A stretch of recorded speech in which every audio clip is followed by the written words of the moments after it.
some of those passages and put them on your heart.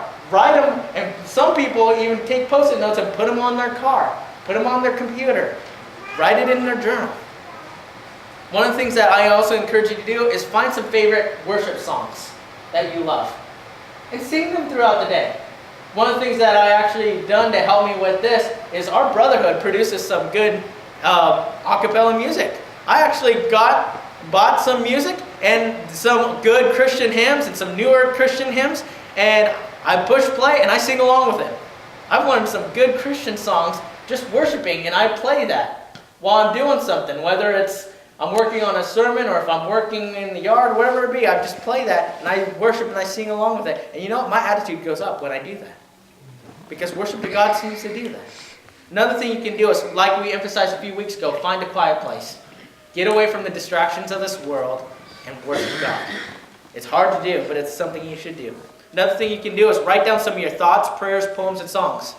Isn't that what David did?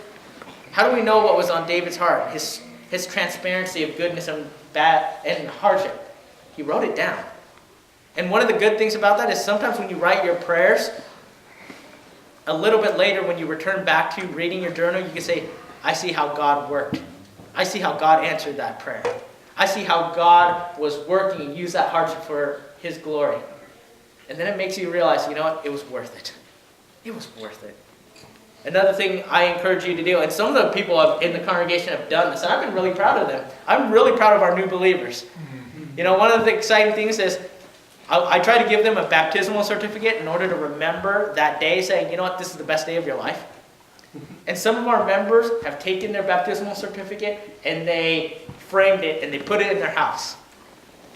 Awesome. Because when they do that, they can wake up in the morning and say, you know what, that was the best day of my life. And that's the thing that we should think about. You know what, when life is hard, think about life before Christ and after Christ, and think about that day when you married Christ by being baptized into His name. It helps you realize, wow, I really do have it good. Another thing that I encourage you to do is not just have this American individualism. We like to just do me and God. You know what? Get others involved.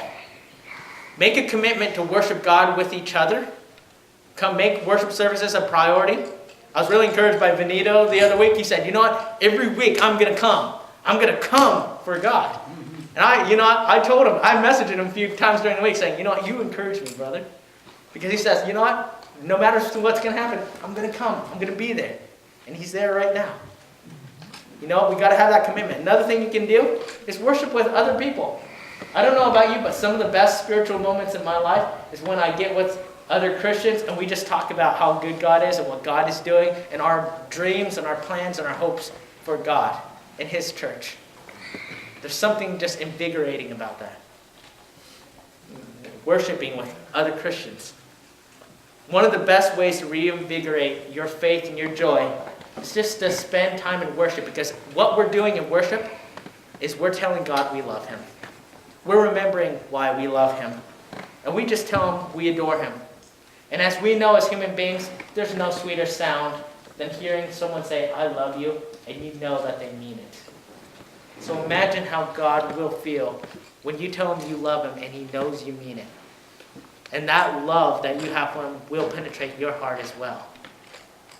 So worship God and renew a heart of worship and give your heart to God.